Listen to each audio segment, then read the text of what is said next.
दोस्तों, आज की इस वीडियो में हम जानेंगे कि नियोजित शिक्षकों को सक्षमता परीक्षा के बाद कैसे पोस्टिंग दी जाएगी, यानी नियोजित शिक्षकों को नया स्कूल किस तरह मिलेगा। जैसा कि आप सभी को पता होगा कि नियोजित शिक्षकों ने जो सक्षमता परीक्षा का फॉर्म भरा है उसमें 3 जिले का चयन किया है, लेकिन चयनित इन जिले में ही उनकी पोस्टिंग होगी क्या किसी अन्य जिले में, यही कन्फ्यूजन आज की इस वीडियो में हम दूर करेंगे। कहा जा रहा है कि सक्षमता परीक्षा पास कर राजकर्मी बनने के बाद नियोजित शिक्षकों को 3 जिले का विकल्प मिलेगा, पर वहां समुचित रिक्तियां होगी तो ही पदस्थापन मिलेगा। साथ ही यह भी कहा है, यानी शिक्षा मंत्री ने, कि पसंद के जिलों में रिक्ति को भरने के क्रम में अगर मेरिट के आधार पर जगह नहीं बचती है तो शिक्षकों को पसंद के विपरीत दूसरे जिलों में भी जाना होगा। यानी जिस 3 जिले का आपने अभी चयन किया है, एक बार आपको फिर से चयन करने का अवसर दिया जाएगा। यह उस समय दिया जाएगा जब आपकी पोस्टिंग होगी, उससे पहले रिक्ति भी आएगा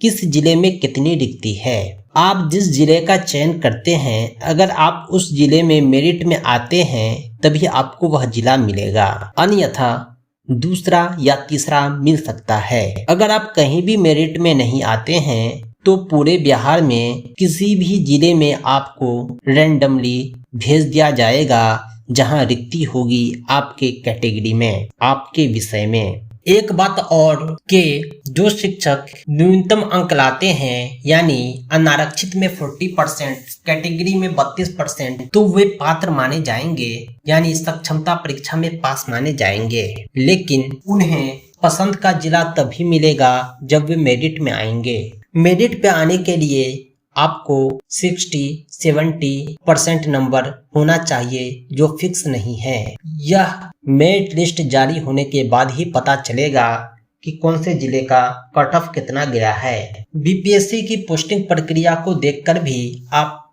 अंदाजा लगा सकते हैं शिक्षकों की पोस्टिंग किस तरह की जाएगी, यानी नियोजित शिक्षकों की, विशिष्ट शिक्षकों की। बाकी समय समय पर हम आपको अपडेट और सूचना देते रहेंगे। धन्यवाद।